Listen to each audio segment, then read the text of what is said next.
Thank God for his exceedingly great and precious promises that he's promised us, and he cannot fail. Cannot fail. Folks, this is a new year. You'll face new things with the devil on a different level, but greater is he that is in you than he that is in the world. Nothing that's coming up out there can defeat us if we stay with the Lord.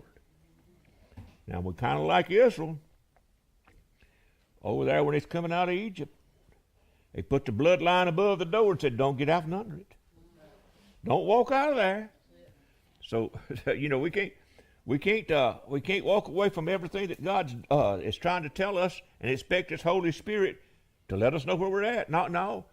We better be walking where he said walk and listening to what he said listen to, and standing on where he said stand. But as I was reading and studying, there's a lot of things in the Bible that we see happening in the Bible that we don't see happening now. And I think we just kind of moved away. We see them, but we've moved away from a lot of things because we don't see them happening. And we don't say, well, maybe it's because we backed up somewhere. Maybe it's because we just don't believe that anymore, really. And there's a difference in believing something in your head and knowing it in your spirit. There is a difference. And you hardly ever hear of people now talking about folks demonically possessed. But we see it in the Bible. What the devil do? Just take a vacation? No, he ain't took a vacation. A lot of our problems that we see is people under demonic spirits influence, people. You get some of these mass murderers, and they're talking about they hear voices and all this. And I told you about the young man that I knew one time that talked about his wife. She came up to pray because she was sick. And he said she's hearing voices coming out of the wall. And I said, well, you ain't got a physical problem. You got a spiritual problem. That you need to go to your house and command that thing to leave your house. But we see them in the Bible, and we just seem like we just let that pass. We don't recognize. We see angels in the Bible. And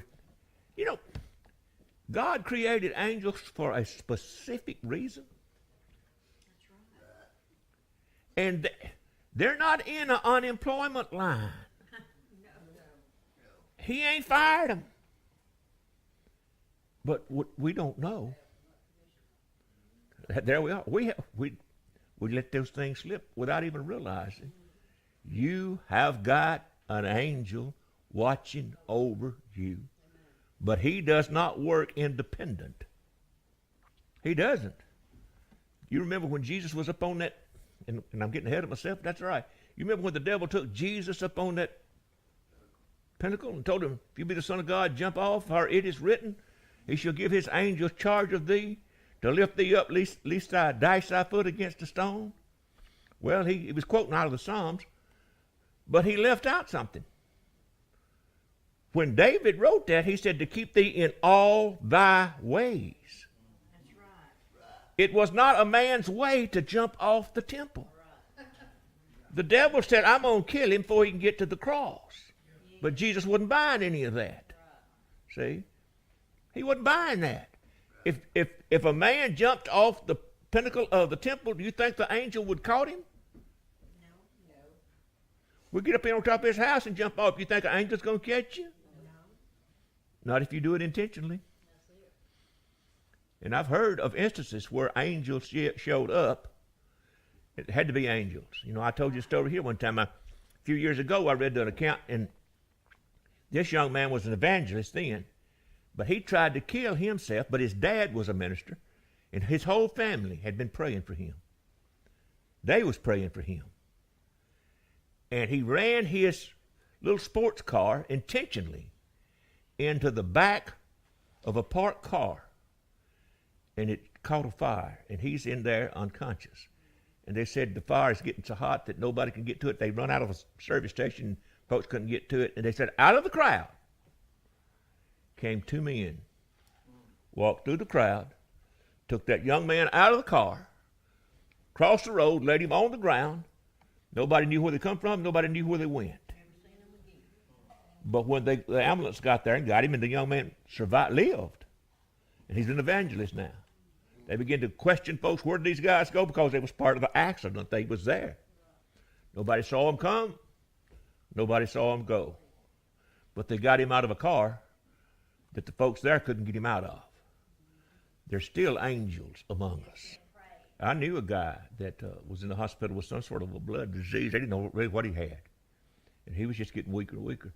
And he said one night a little black nurse came in there. He never saw her before. And prayed with him. And he said immediately, he could begin to tell the difference immediately. And so when they got in there, everything was changing.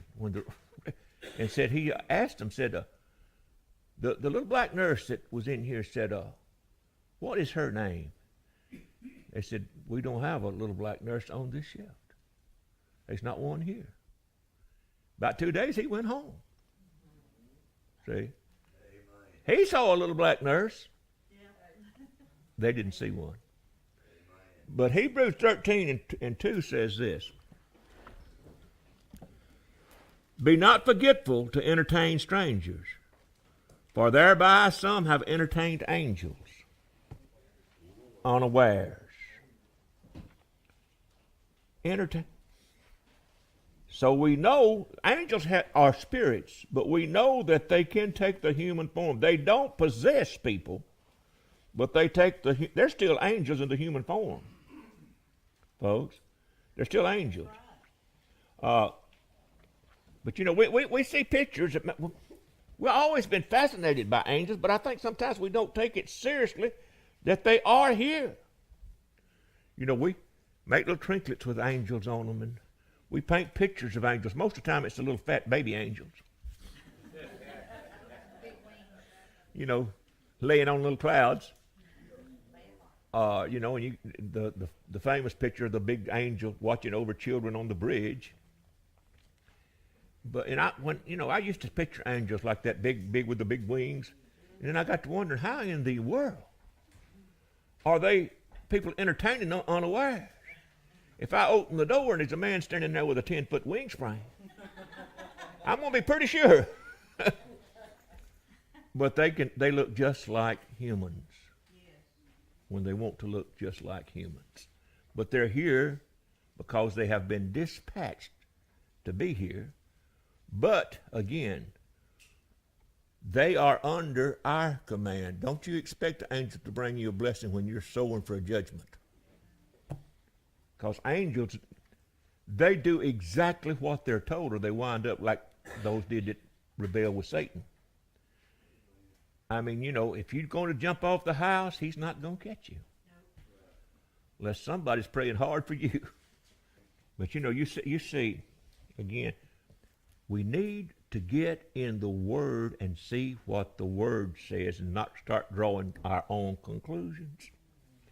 You know, you'll see on tombstones, going home to be an angel. Folks, you're not going to ever be an angel. You're a human. Jesus didn't die so that angels could be saved. He died so that you could be saved, see? Yeah, you see that. God needed enough. It sounds sweet. But, you know, over Genesis 2 and 1, it says this. Thus the heavens and earth was finished, and all the host of them. And that word host is a Hebrew word called tazava. And it means an army or a troop. So when God created every angel he was going to ever need on this day of creation. It's finished. It's finished. God knew exactly how many he needed, and he created them all in one day. He's not taking people home to be an angel, and they're not multiplying. No. Heaven does not have a population problem. You know, They're not procreating. And, I saw a thing just this week where this guy said, the Bible doesn't say that they can't procreate. It just said that they're not married. Come on, people. God created angel sexual beings and said, oh, sorry about that. No, he didn't. No, he didn't. They are angels. They are doing what God said. Yes. And they will see in a minute they were created for you and for me. That's right. What did God need with them? He needed them for you and for me. He didn't need them so he'd be God. No. He's God without angels or without us, folks. And we've all heard this scripture in Psalms 34:7. But let's just read that. Turn over there something. Let's just read what that says.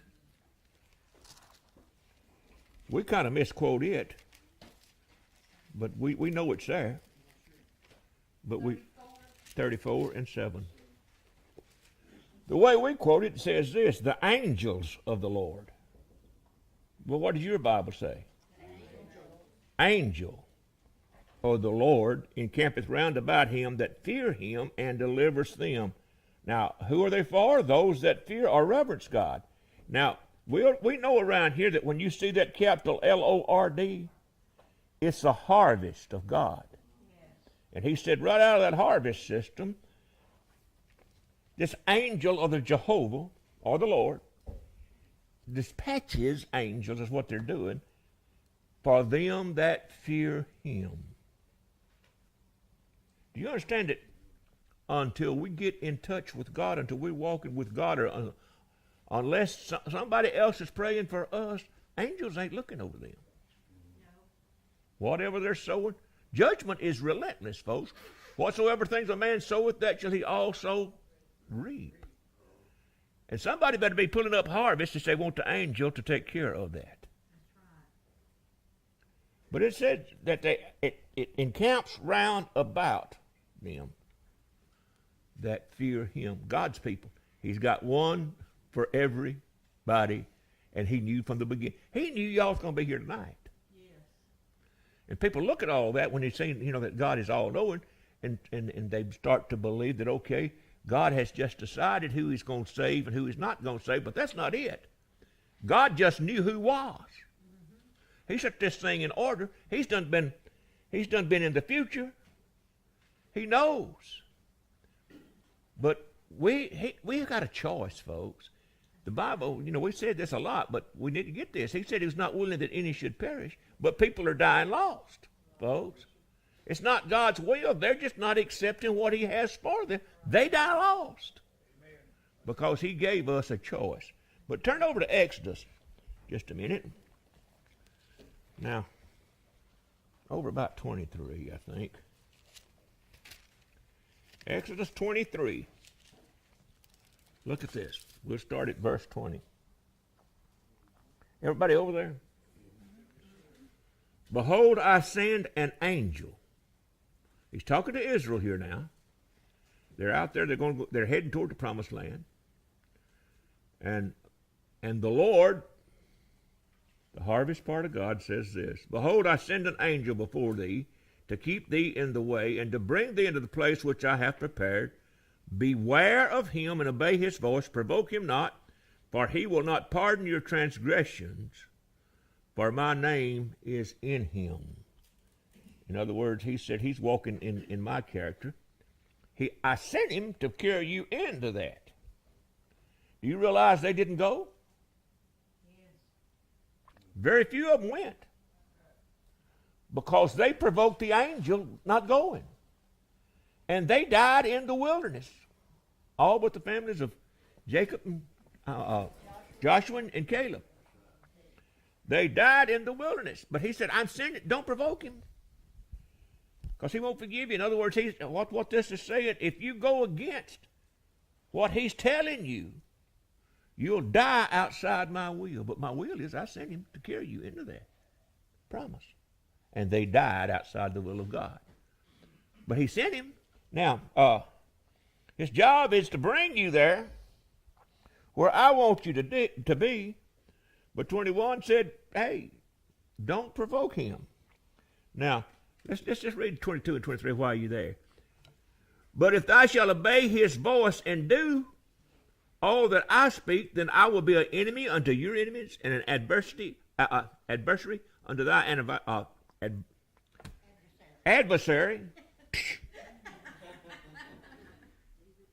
For mine angel shall go before thee and bring thee in unto the Amorites, the Hittites, the Perizzites, the Canaanites, the Hivites, the Jebusites, and I will cut them off. Amen. I will cut them off. Now, most folks will say that this is Christ. Christ never was an angel. Amen. And if you look at 1 Corinthians 10 and 4, it said Christ was the rock that followed them, not the angel that led them. He was the rock that followed them. This was the angel out of the harvest system of God, and God said, just pay attention to him, and I'll bring you into where I told you. But they didn't pay attention. If you obey, he'll see that you get to where you're going. If you don't obey, he won't forgive you. Why wouldn't he forgive you? Because he can't. He just does whatever he's sent to do. The Lord's not up, the angels are not down here squalling if you mess up. They're just bringing what you sow. They're harvest angels, and we see that all through the Bible. Oh, Jacob, we ain't going to go over there right now because everybody knows the story. He had the dream. Remember the dream of Jacob? He saw the ladder setting up on the earth. At the head of the ladder was Jehovah. Yeah. Angels ascending and descending. And it scared Jacob when he woke up and he said, how terrible is this place? Why? Because Jacob was a trickster. He just tricked his brother out of everything. And all of a sudden, he's get this vision. And there's angels taking what we sowed and bringing back harvest. Jacob said, this is a bad place to be. And he got real religious over and he told the Lord, if you'll just help me come back into this place, I'll just bring you the tithes. Because he understood something he hadn't saw before. He understood something, folks, that he hadn't saw before.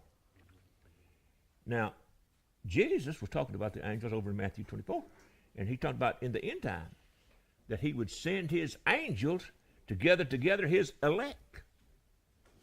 They also gathered together the tares out of God's wheat field, too. It's the angel's job, folks. But when you see that gather together his elect, and sometimes in the Bible when you see the elect, it's talking about the church. Sometimes when you see the elect, it's talking about the Jewish people. And when you see in 24:31, he's talking about the angels coming to gather the remnant of the Jew, the natural Jew, that has accepted Christ during the tribulation, folks. Don't read that and believe that he's talking about after the tribulation he's coming for you. No, he's coming for you before the tribulation. Amen. As the church of the living God. Now, let's look over to Numbers 20. Now, the Moabites, they wouldn't let Israel pass through their land. And Edomites, I said Moabites, it's Edomites. Edom was the capital then. They come forth from Esau's children. They wouldn't let Israel pass by the edge of their borders to go into the promised land. And the judgment has been on Edom ever since. If you'll read about the coming of Christ, it talks about who is this that comes from Basra, which was the capital, which now is the Islamic nations. So the judgment has followed them because they turned Israel back from that day. But I want you to read, though, what Moses said here. Let's start reading about 14. And Moses sent messengers from Kadesh unto the king of Edom. Thus, and by the way, Kadesh is the one that Islam believes was the tribe that Islam teaches today that Muhammad came from, Kadesh, from Edom. Thus said thy brother, you see that, Israel? Thy brother Israel?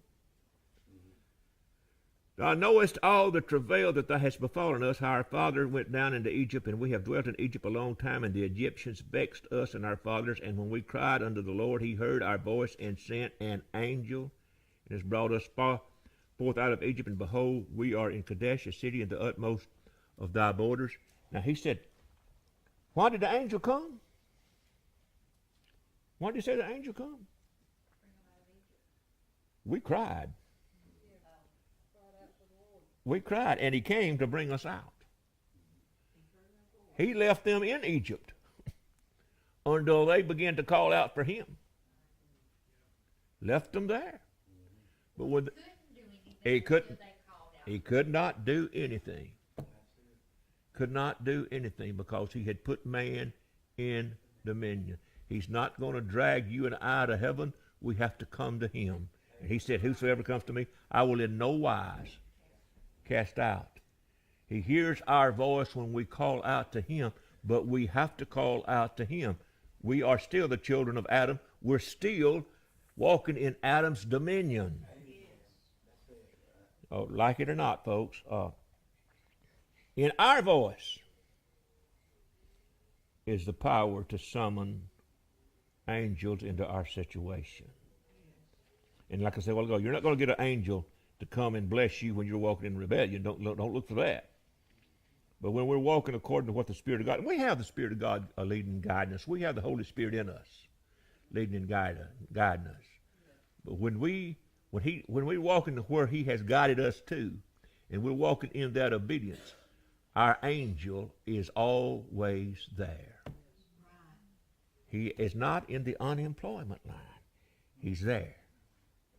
And he, as long as you and I are on the earth, they will be here. God hadn't changed his mind. God hadn't changed his mind. They're still here. Y'all remember a few years ago, I'm sure somebody had remembers that story that had a big write-up. You remember a little book magazine used to be out called Reader's Digest? It had that story in it where this little boy had got out playing and had got snake bit.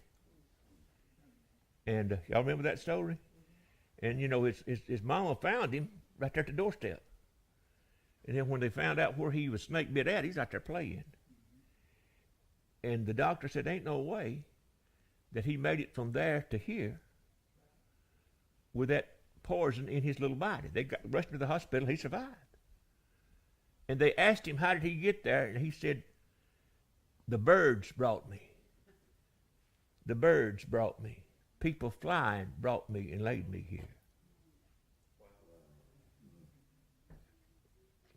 And of course, the doctor said I didn't know how he done it, but that's kind of delusional, you know. He's just in this. But he told them that people flying, birds brought me and laid me here. He had an angel. He had a mama praying, folks. There's one out there for you. Well, he's in here now, and I sure am glad he come to Bible study. They desire to look into the salvation that God has given us. That's what the Bible said. They desired to look in. You know, angels don't know anything about the salvation as far as a personal experience, because they are created. They were created eternal, and man was created, but man was given a body so that he could die if he sinned, where he could save him. Satan was once an angel, a cherub. He was a leading cherub. The Bible said he was perfect in all his ways until sin was found in him. And then he was cast out, and God can't save him. Well, God can do anything. No, he can't. He can't go against his own word. That's what makes him God.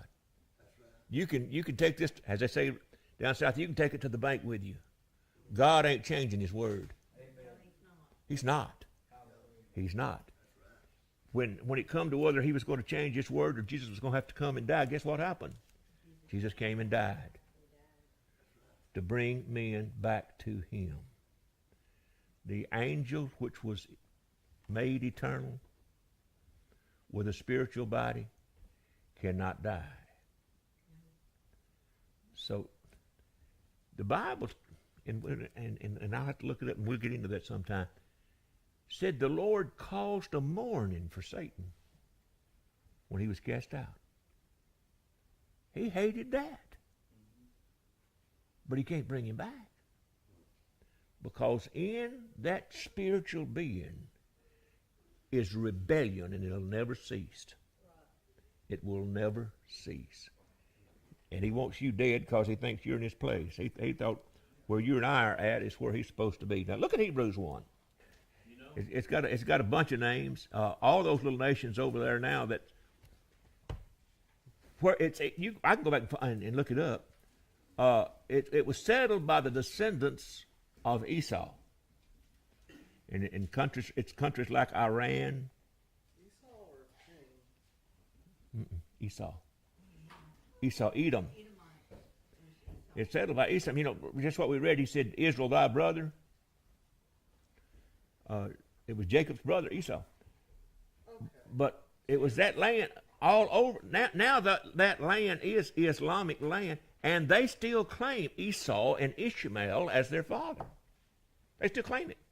It's Iran and Iraq and all those little. Well, there's a lot of the Islamic countries now that was not countries at all until a few years ago. They split it up and become countries. Well, in Iran, it was Persia, wasn't it? Persia.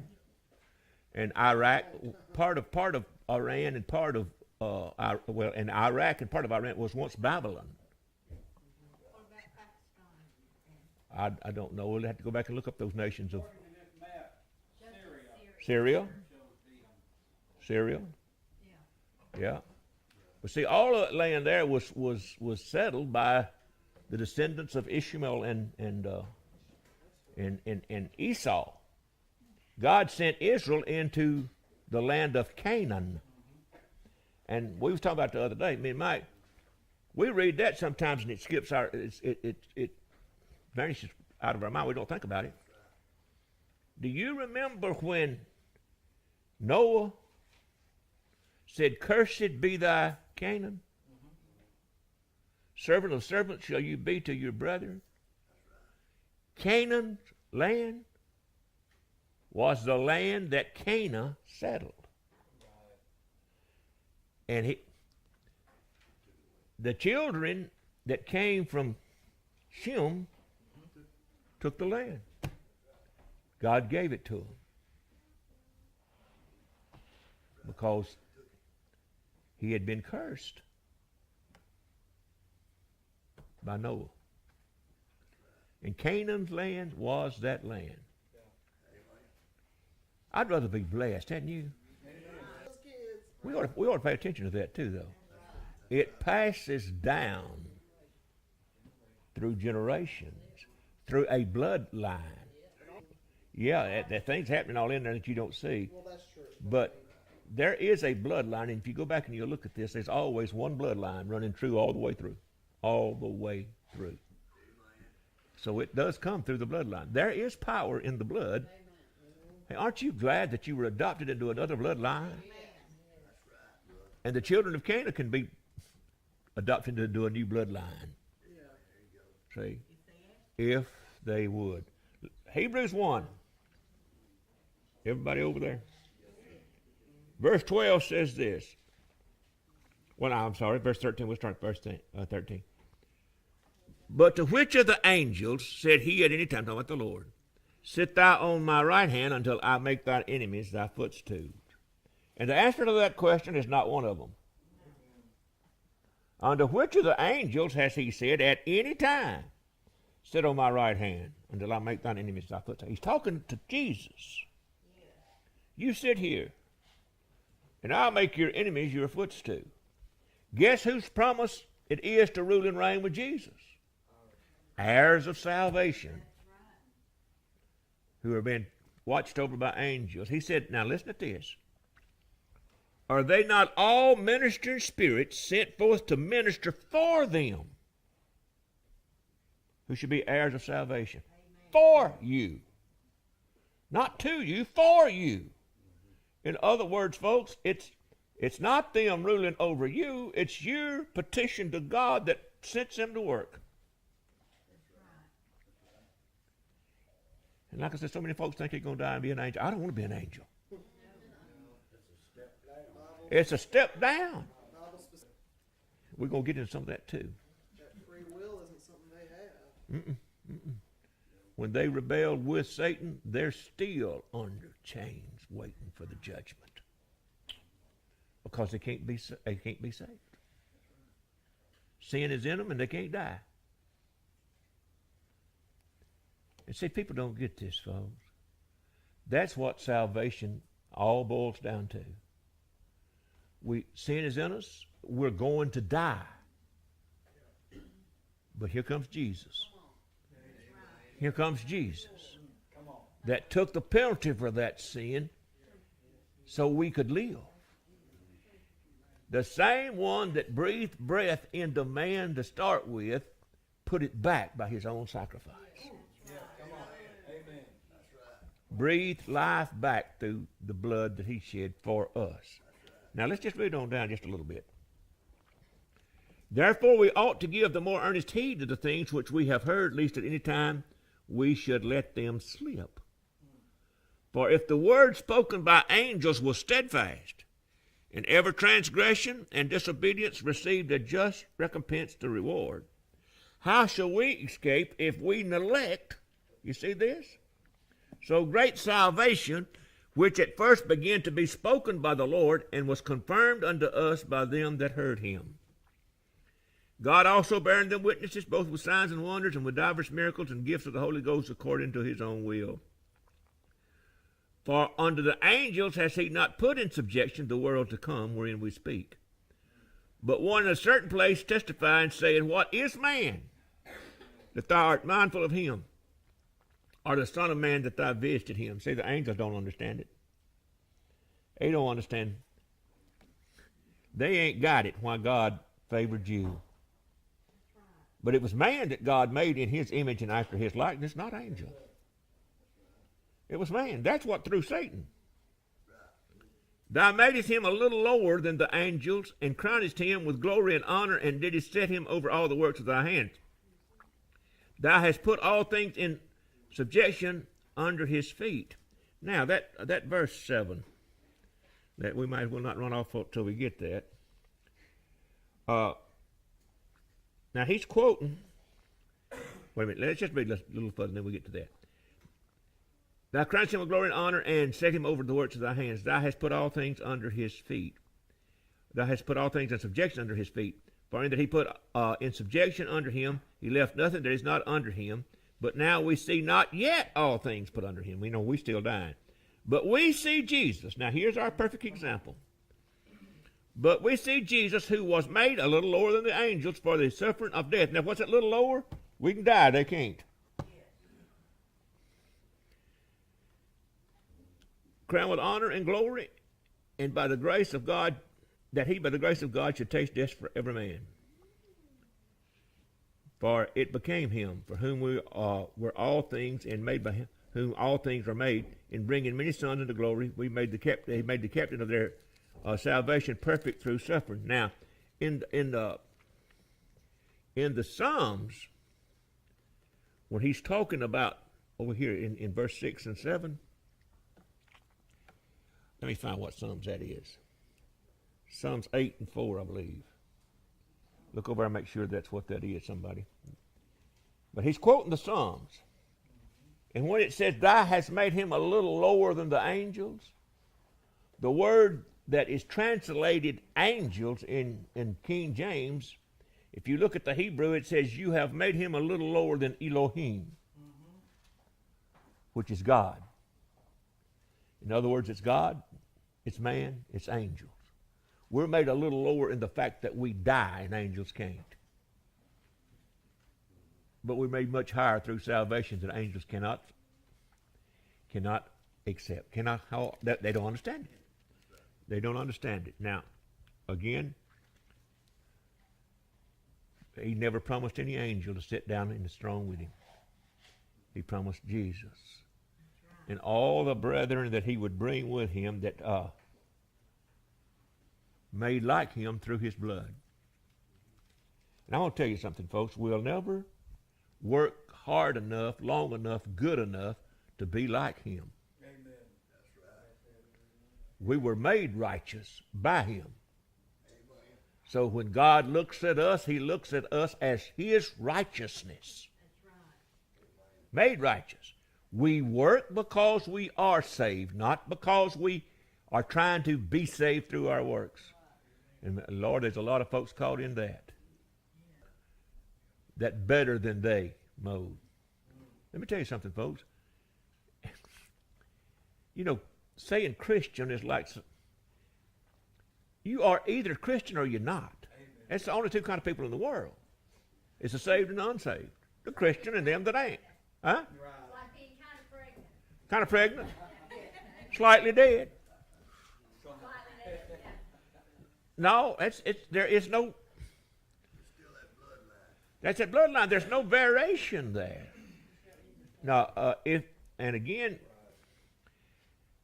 I can go up to the front, shake every preacher's hand between here and California, and say, I confess Christ and I accept him to my heart, and still be lost if it's not true. That's it. If it's not true. See? And so many folks has been preacher saved. How do I know? Because you shall know them by their works. Yes. He shook somebody's hand and he said, now you're saved. And he wasn't saved then, he ain't saved now. Salvation is a committing of our heart and our spirit unto him, folks. And like I said, there is no variation. You either are or you're not. And I think I'm a Christian. You better know that your sins are under the blood. Don't play with the souls, folks. Don't play with your soul. And again, let's look at this, folks. You can never, if you have fully sold out to Jesus, you can never sell out to the world because you've got nothing left to sell. That's it. If you got something left to sell, you ain't fully sold out to Jesus. Come on. That's it. See, you've got nothing to buy. I mean, nothing to sell. If you sold out to him. But Jude, verse 6 says this. First chapter in Jude. How about that? Jude, verse 6. Jude said this, and the angels, and he's talking about those that rebel with Satan, the angels which kept not their first estate, but left their own habitation, he has reserved in everlasting chains under darkness, under the judgment of the great day. Now, you know who's going to judge angels? We are. Paul said, know you not that you shall judge angels. The saints have judged angels. Now, you know, in Revelation 9:14, the command comes to release the 4 angels that was bound in the river Euphrates as judgment begins to fall. But the angels that fell with Satan are still bound. Yes. Still bound. But one day they will be judged according to their works. Now, let's go back to Hebrews for just 1 second before we get out. I think we need to read this. And I know we're bouncing you all over, but back to Hebrews. It's about where we was reading there a while ago. Talking about Jesus.